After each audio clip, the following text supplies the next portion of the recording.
you're here, and just another day, huh? I was listening to radio earlier today, talking about how this is such a change for so many of us, and gosh, isn't that the truth? It is absolutely an incredible change in terms of our lifestyle. We've talked about it here before that, most of us are folks that are going, 100 miles an hour, and all of a sudden, here's a brick wall, and just crazy, So anyway, we're trying to help each other survive and thrive through the process here. So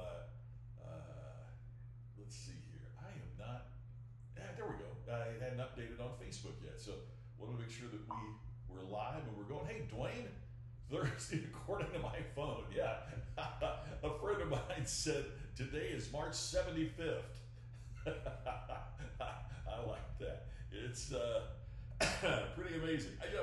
Every time I swallow wrong and get a tickle in my throat, and I, kind of cough like that, Tammy is convinced I need to go lay down and her take my temperature. So it's pretty wild. Hey, I wanted to say hi to Dwayne as I did earlier. Hello to Wendy. Good grief. Hi, Wendy. How are you? It's been a gazillion years. Hope you're doing great back in Indiana. And Pam, good to see you. So anyway, great to have folks here. Rita, always good to see you. Sarah, oh my gosh, it's great to see. Sarah is my all-time favorite pal at Sullivan's in Indianapolis, and she does such a terrific job. So I know it's a challenging time. You make your money. We were talking here live yesterday about,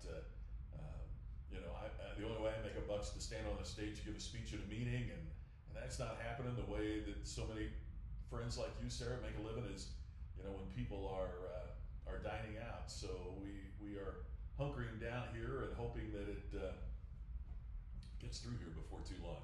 So anyway, had a couple things to share with you today. First off, thank you for being here. That's the important thing. Thanks for joining every day here at this time. But also to talk about one of the most important things that we can be doing at this time is focusing, which is really challenging because this is a hard time to focus. I mean, we might have kids at home that are all around us. We might have a situation where, we want to binge on Ozark on Netflix, or there's books we want to read. It's like we've been presented this incredible challenge that is combined with this interesting opportunity that we have to do all these things that we were going to get around to someday. Whether it is fixing something at the house, or whether it's reading that book, or whatever it might be. But one of the challenges is that the more options we have, the more difficult it becomes to focus. See, if you've only got one or two choices, it's pretty easy to focus because there's not much of distraction. But man, you get presented with a ton of opportunities or a ton of choices, and now all of a sudden focus becomes harder, regardless of how you think and how you approach things, right? I mean, and how many friends do you have? Or maybe you are one. I kind of am. My wife is. It's just like, hey, squirrel, right? And we get so distracted by things. And let's face it, there are so many things to distract us when we have so many options here at home of the books we meant to read, but the stuff that needs to be done around the house, you have the show that we want to see, you have the kids that are, all of that. Yeah, a great point on Instagram, by the way, the people on the different things obviously can't see each other. Shelley says, can't hear you well. Oh, no. There we go. Is that better? When I went outside the other day, I made a change. So that should make it a whole lot better. Needs to be louder. All right. We can be louder. If you're watching on Instagram, if you're watching on Instagram, you can't see all these comments that are going along here, and you're hearing through a different format. You're hearing straight from my phone and not from the computer as everybody else is. Oh, good, better. Thank you, Colin. Good to see you. Much better. Sorry, isn't it funny? Just one little adjustment. Um, okay, Lisa is making some great comments in terms of focus and the challenge that we have. And focus is really mastering. It's mastery of yourself as much as anything else. It's that it is that focus, that ability to center your thoughts, your ability to connect. So I wanted to give a couple things about the power of focus and the importance of focus. I've got some friends, Clay and Carrie, that are watching on Instagram right now. And, when we talk about focus, it's the old speaker story, right? About the key to focus is that the sun won't set the dried leaves afire, but you take a magnifying glass and you focus it just on one specific thing, and that can create fire. That's an old speech story. But there are some other great things I want to pass along about focus that I found. General George Patton once said, "You must be single-minded. Drive for the one thing on which you have decided." Drive on the one thing for which you have decided. And therein, as we've been talking about, is one of the biggest challenges that we have, is that when we're presented with all of these options, the one you have decided upon becomes significantly more difficult and challenging because we have all of these, right? So James Allen, who wrote the classic motivational book As a Man Thinketh, said that, quote, "Concentration is a process of diverting one's scattered forces into one powerful channel." I love that. One powerful channel. Powerful channel. That's a great turn of the phrase. Here's how Arnold Palmer described it. Quote, "Focusing totally on the business at hand and commanding your body to do exactly what you want it to do." That sounds like somebody that's made his living playing golf, made his living as an athlete. And my great friend and the person that was kind enough to make me part of High Point University, Dr. Nita Quabain, said, quote, "Nothing can add more power to your life than concentrating all your energies on a limited set of targets." So if we want to accomplish anything during this time that we have, and who knows how long it's going to be, look, at the end of the day, this sucks, right? I mean, let's just be, this is just not the way that we would choose our lives to be. Probably from a social standpoint, certainly, from an economic standpoint, from a time management standpoint. There's so many things that this is not what we would choose. But what we have to do is to say, it doesn't do us any good to be Pollyanna, saying everything is great and the world is wonderful, and because there are challenges that are here and that are unique. They're unique. So what we have to do is to say, look, this part sucks, but what can I do to make this part better? This part is not what I want, but what can I do to make this part more productive, so when we're out of this, something good has happened via a bad situation? I'm not saying this is a good situation at all. It's not. It's bad. But it sounded like Dana Carvey imitating George Bush there for a second. It's bad. But we've got to find a way to create something positive as a result of this. So let me catch up here before we proceed. Oh, glad the sound is better. That little adjustment. Yeah, like staying home. Exactly, Pam. Patricia Fripp says you got to start small to think big. I love Frippy. That's so true. Dana, where the head goes, the body follows. Bingo, right? It's so true. Pam, in some semblance of normalcy, there is a crew more than 6 feet apart on riding motors mowing So Pam is saying she's looking out her window and she sees this crew, but they are all 6 feet apart on their mowers mowing a golf course. So that's being optimistic too about the golf part, isn't it? So, well, you got to keep the course tended, I'm sure, but that's it.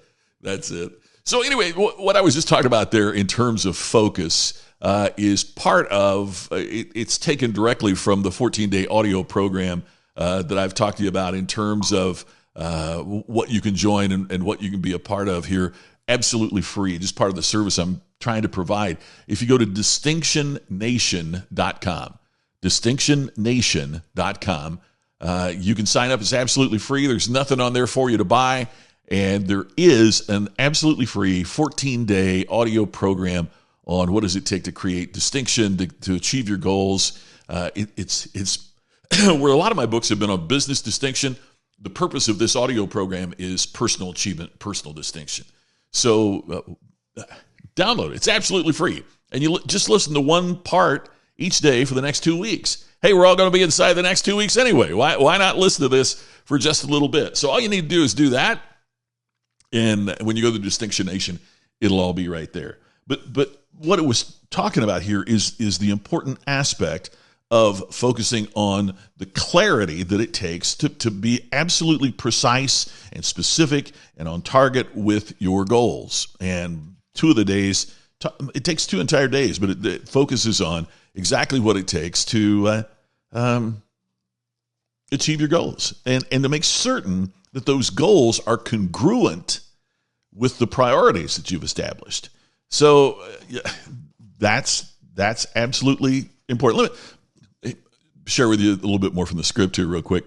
It's a cruel irony that the saddest people in the world are those who say, my only goal in life is to be happy. Have you noticed that? I mean, it's a sad irony. It's a cruel irony in some ways. But the saddest people in the world I know are people who say that their only goal is to be happy. You know, if I could just be happy. If they say that's their goal, they're never happy when they're saying it. Have you ever noticed that? I just want to be happy. What will it take to make you happy? I don't know. If I knew, I'd be doing it, right? I mean, they will never be happy because happiness is not a specific goal. Happiness is the byproduct. It's the residual benefit. It's what you get afterwards. But you have to set the specific goal first. And happiness is what happens. Earl Nightingale used to say that happiness was the experience on the happiness is the achieved as a part of the experience in your progression towards a worthy goal. Think about that. Happiness is what happens on your progression towards the achievement of a worthy goal. I've always thought that was just unreal. That's so good, right? Think about you put your kids in the car and you're going on vacation and you start driving when we could go do that. And you start driving and think about the entire trip. I know it's true in our family. Where were you happier? On the way to or on the way home?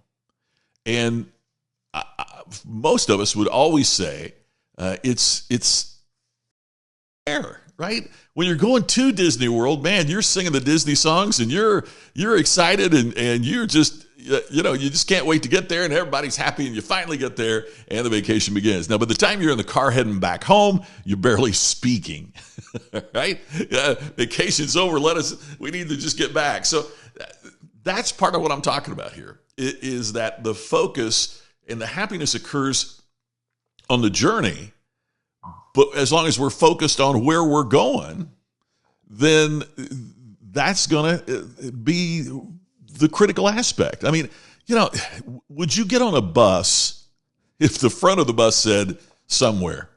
No, I wouldn't get on a plane that said, make a guess, as opposed to saying where we're going. And so if it's, speakers have said this forever, but it's an old line, but it's true. It's like in the book Alice in Wonderland. And Alice looks up in a tree at the Cheshire Cat, and she says, there's a fork in the road. She said, which path should I go on? Should I go left, right? Where should I go? And the cat says, so where are you going? And Alice says, I don't know.